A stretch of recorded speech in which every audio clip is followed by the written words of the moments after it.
Balake. Where is Balake at? My name's Blake. Do you want to go to war, Balake? I'm for real. Aaron. Aaron is right here, everyone. Welcome back for more SPTV, where every day is a great day not to be in a cult. Guys, don't you hate it when you get stuck in space between the Earth and the moon? It's kind of like, it's almost as annoying as, when your phone, you're in the car and you drop your phone and it slides right down between the seat and the center console, or when you're eating steak and it gets caught right between your teeth. To me, it's just as bad, guys, when you get stuck between the Earth and the moon. You know what I'm talking about? Oh my God. Oh, I wish I was kidding you guys. Okay. We are here to talk about a little segment from the interview I did 2 days ago with Leo Perez. Now, the chat that we did was almost 4 hours long, and I am publishing clips of that interview over on the second channel, the Clips channel, Growing Up in Scientology Clips. I am going to make a regular practice of publishing some of the highlights, the segments, 5, 10, 15 minutes on that channel, and keeping the long form content on this channel. However, there was a clip from the interview that's worthy of follow-up discussion, and that is relevant for this channel. And you know why? I'm just going to play the clip, and then we're going to talk about it afterwards. I might take myself completely off screen for this one. Let me get it set up here. Let's see if I can do this right. All right, here we go, guys. There's another story about an OT8, and this is a couple, and this is a very romantic love story. It's a couple, 2 OT8s. They're in love with each other, 2 spirits in love. And I was about to say unfortunately, but in Scientology, it's not that unfortunate to drop the body. It's just dropping the body, no big deal, especially if you're an OT8. So the husband had recently dropped the body because he was confined to a wheelchair, and he was like, you know what, I'm just going to drop the body. This is the story that his wife was telling me. She's telling me that, he's confined to a wheelchair. He didn't want to live his life like that. So he dropped his body, and he's waiting for me up in the sky, somewhere between the moon and the earth. And he's going to wait for me, because for a Thetan, there's no time. Time doesn't exist. A Thetan can wait, and it's just a blink of an eye. So he's going to wait for me. I'm going to finish selling the house and stuff. And then when I drop the body, I'm going to meet up with him in space above the planet. And both of us together, we're going to fly down to Costa Rica and find a beautiful Scientologist family. And we're going to be in love and together forever. We're going to go, she was telling me, we're going to go into bodies that are born in the same neighborhood, so that we are not obviously in the same family, but we live in the same neighborhood, so that we can go to the same schools, find each other again, meet each other again. And yeah, he's not gone. He's just waiting for me up there.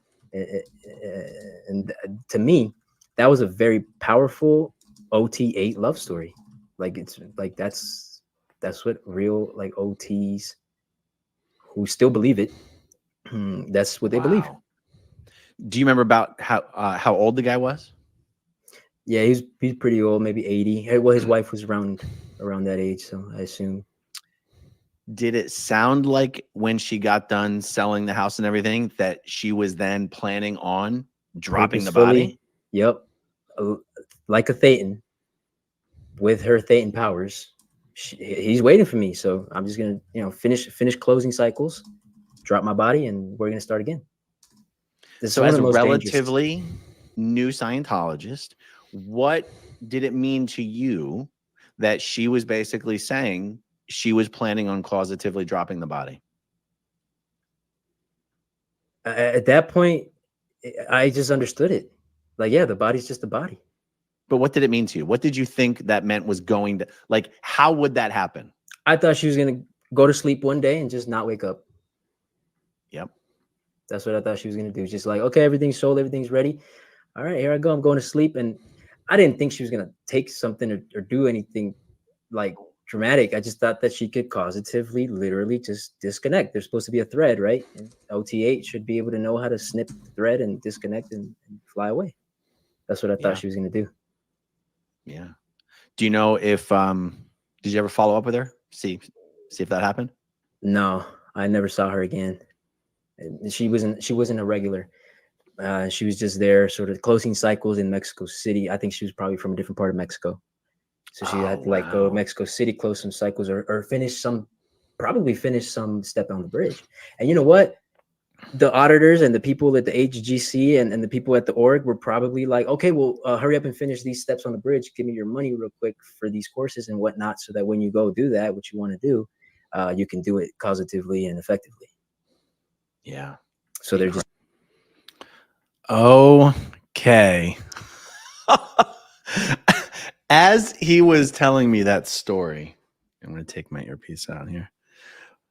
As he was telling me that story, part of me was like, yeah, this is what Scientologists really believe. And another part of me was like, I can't believe this lady actually told him this. Like, not only is this what Scientologists believe, but they believe it so casually and nonchalantly, like, of course it's that way. Of course it's that way. And it all hinges on the fundamental Scientology belief. This is day one stuff. This isn't higher level stuff. That we are all immortal, spiritual, natively godlike beings who've been around for about 76 trillion years. And we exist completely independently of the physical universe in our native state. That is, we have fallen way down far from that native state. But in our native state, we are immortal, godlike, and completely independent of and senior to the physical universe. We had to create the physical universe just to have a game, something to play with. You know, it's almost like a sandbox. Like the entire physical universe is our plaything. And we were so bored with our godlike state that we were like, this isn't any fun. Nothing can have any effect on us. This isn't even any fun. It's like Shaquille O'Neal playing basketball against a bunch of kindergartners. We had to change the rules of the game so that it was a little more fun, so that we had a little more obstacles, a little more barriers. And we had to we had to decide to place ourselves in the physical universe, in space and time, so that it could have some effect on us. And then eventually, we had to allow the physical universe to have adverse effects against us. And then we had to take it to a whole nother level. And we had to make ourselves forget that we had made those decisions. And eventually we fell down to a state where we were actually stuck in the physical universe, forgot that it was our decision in the first place. And then, one thing led to another. And the next thing you know, Xenu's blowing us up in the volcanoes with hydrogen bombs and shit. And we're stuck here on the prison planet of Earth. And this is all what Scientologists really believe. But they also believe that with enough Scientology auditing, you as a spiritual being regain these native abilities of just being able to act independently of the physical universe. And so you notice one of the things that Leo said there, and I was actually really impressed that someone who had spent a relatively short amount of time in Scientology just very casually said, time doesn't exist for a Thetan. And that's absolutely true. According to L. Ron Hubbard, time and space do not exist for a Thetan. Now, it's weird because in the same breath that this Scientologist would say to Leo, explain to him why, the husband dropped his body and was just going to hang out between the Earth and the moon. But that wasn't a big deal because time doesn't exist for a Thetan. And you're like, yeah, but neither does space. So why are you saying where he's waiting? So space still affects this Thetan, but time doesn't. Don't think about it too deeply, guys. You might realize that you're in a cult and it doesn't. The dots don't all connect. Now, this is an interesting story because when I have done videos about, for example, Tom Cruise disconnecting from his daughter, Suri, and when I talk about that type of familial disconnection, and in Tom's case, it wasn't even enforced familial disconnection. It was more like volunteered familial disconnection. One of the things that I've explained is that this Scientology belief that we're all Thetans, we've all been around for trillions of years, about 76 to be precise. Is it 67, 76? I don't know, guys. That like, if you have two parents and they give birth to a child, a son or a daughter, the Scientology belief system dictates, but that's not really your son or your daughter. That body happens to be the offspring of the bodies that you're occupying, but you're thetans that are trillions of years old. And the being occupying your child's body is a thetan that's trillions of years old. Thetans don't give birth to thetans, and bodies don't give birth to thetans. Bodies give birth to bodies, and bodies are irrelevant. They're temporary, they're meaningless. The fact that a thetan is occupying your child's body does not make that thetan any more important to you as thetans. Thetans are thetans. A equals A equals A. All thetans are the same. This belief in the thetan and the lessening of importance of biological relationships is the button that Scientology ethics officers will push when they are enforcing disconnection. Particularly, it's the button they'll push when they're enforcing disconnection amongst family members. Someone would be like, I'm not going to disconnect from my mom. And you're like, well, she's not really your mom, though. You know, it's like, that's WOG think. This is exactly how a Scientology ethics officer would talk. That's WOG think. WOGs think that way. WOG is what Scientologists call non-Scientologists. And they'd be like, oh, that's not how a Scientologist thinks. The fact that this belief in the thetan will be used to delegitimize or deprioritize familial relationships is disgusting. It was interesting in the story that Leah was telling to see the relationships between thetans be used, but kind of in the exact other way. Acknowledging that, well, we're thetans, so we can do what we want, but we actually really enjoy each other's company and we actually really love each other. So even in death, even in body death, we are actually going to plan on how to stay together next lifetime. It's actually a really touching story, because usually this idea of we're all immortal thetans is used in Scientology the exact opposite way, to convince people why the relationship isn't really as important as you might otherwise think that it is. So that's one of the things I took away from this story is one, it gives an example to highlight what the hell Scientologists actually believe. And yes, they actually believe it. We're not just making this shit up when we mention this stuff in videos. And also they believe it so casually that they will discuss it. Like Leo was having this conversation with someone he didn't even know. It was someone he was meeting in passing. It wasn't even a Scientologist that was well known to him. And she was explaining, my husband dropped his body. He's waiting for me out in space. But why did he have to be in space? And like, why couldn't he have just been waiting right next to you? Scientologists will come up with these sexy stories. I don't know. I guess if you're a thetan and you're going to hang out somewhere for a while, why not space? Yeah, but if you guys are so much in love that you're planning the next lifetime together, why space? He should be following you around at all times. But you see, even a Scientologist would be like, I think this one's crazy if she said something like, oh yeah, my husband's right here. Can you feel him? And also, if these two Scientologists were so OT that they could plan this next lifetime excursion, they should be able to be telepathically communicating with each other in real time all the time. Anyway, I'm just thinking of ways that the story makes sense in Scientology terms and doesn't make sense in Scientology terms. These are the lies that Scientologists are constantly telling each other and telling themselves. So like that's one of the other implications here.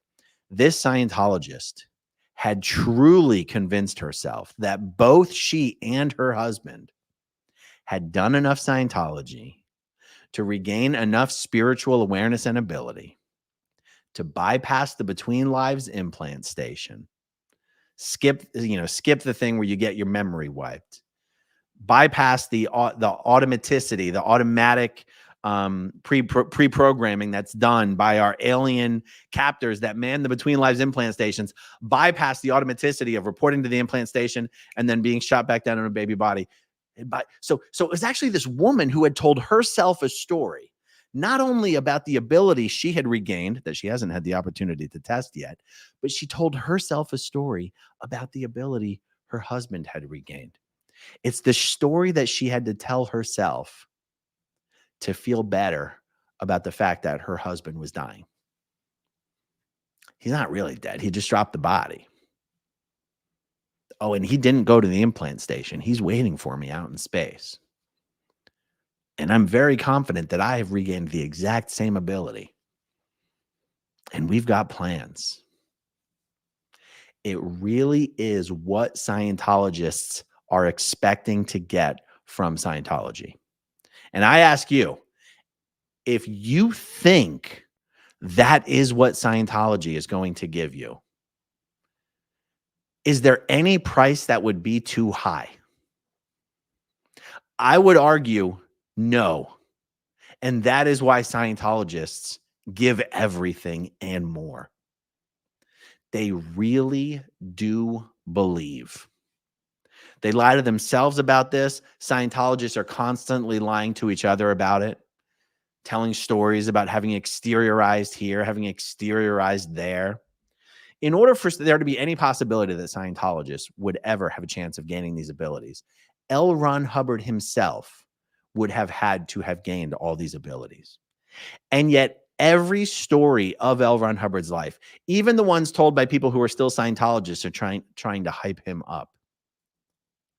Prove, show, demonstrate. He did not gain the ability to causatively exteriorize from his body at will with full perception. Even the story, there's this story that exists in Scientology. It's called The Mission into Time, where L. Ron Hubbard, this was after he created the Sea Organization, he took a bunch of Sea Org members on a little excursion to prove his past life recall. And he would,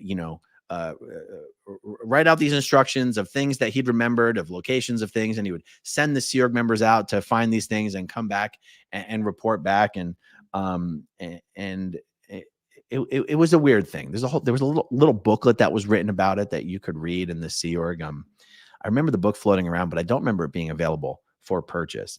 And even the people who were on these excursions that would then tell stories of what happened and tell the stories in a way that was designed to convince you that they had been able to verify L. Ron Hubbard's past life recalls. Even as I would read these stories, I was like, but I thought he could exteriorize at will. I thought he could literally see exactly what was there in real time. It's like remote viewing, out-of-body experience, remote viewing.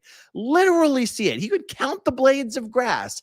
He could give you the exact latitude and longitude. He could give you the exact directions. There could never be any confusion about it. And these missionaires would report back like, oh, we went to this area and we couldn't really find it. And then we had to go back and get clarification of the instructions. And then we found something that seemed like it. And it's like, wait a second, it all seems so hazy. It all seems so wishy-washy.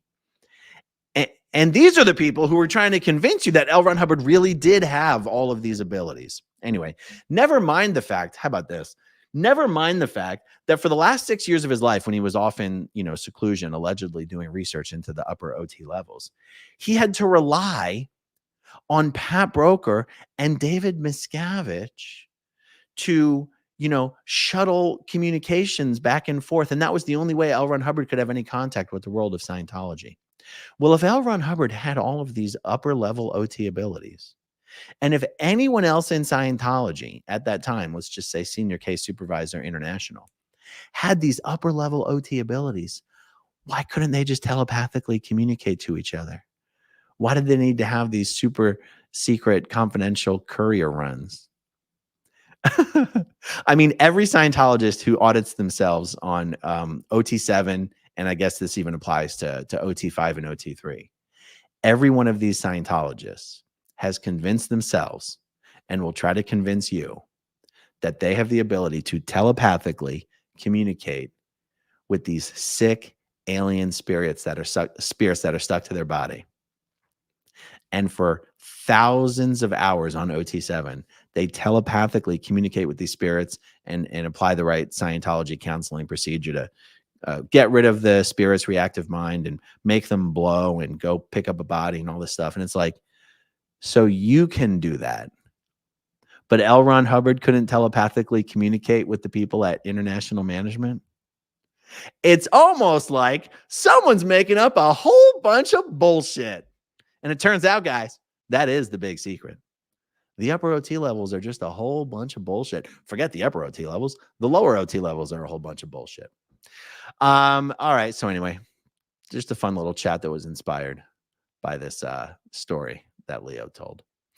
All right, let's see. Dylan Gill says, if you're going to avoid the implant station, fine, but don't avoid that like button or you'll be subjected to the wall of fire. Ooh, I love it. Thank you, Dylan. Brittany says the thumbnail to this live, though. Chef's kiss. You the best. Thank you very much. I spent an unusual amount of time putting that thumbnail together. Susie Alt, welcome as a new channel member. And Dave's Deep Dives. I was wondering, do Thetans only inhabit human bodies? If they were testing themselves, wouldn't it be harder to inhabit insects or something? Excellent question. There's no rule about it. There is no rule that a Thetan can only occupy a human body. In fact, my Scientologist former stepfather, father of my half-brother, Frank DiMartino, will tell you, dogs are executives, high-powered executives in past lives who just wanted to take a vacation this lifetime. And he treats his dog better than he treats his wife for that very reason. And I just feel that if you were a high-powered executive who, for whatever reason, was aware enough and able enough as a being to choose to causatively take a vacation for your next entire lifetime, there's better ways to do it than picking up a dog body. But, you know, Scientologists believe that Thetans can really occupy anything. You know, poltergeists are Thetans. You can basically occupy objects and move them around, you know. That's kind of like what a poltergeist would be a Thetan that's moving objects around or occupying objects and moving the object around. And also when Scientologists are doing auditing and they're in situations where they're pretending to remember past lives, they can occupy all sorts of different bodies. It's not even human bodies. Like they'll come up with all sorts of fake memories of different types of alien bodies or life forms that they have occupied in previous planets and solar systems and even other universes. So yes, Thetans can occupy anything, but it's generally considered in Scientology, and I'm curious if any other former Scientologists want to let me know if this is how they thought about it or if they had another idea about it. In the book History of Man, L. Ron Hubbard introduced this weird, special, pseudo-spiritual thing called a genetic entity. And this thing never made any sense to me in Scientology. I tried to understand it 1,000 different ways. Other than telling you that it was called a genetic entity, and the only way I can even try to define it is what he said is that the genetic entity sort of is the brain. It's like the Thetan of living objects that don't have Thetans in them.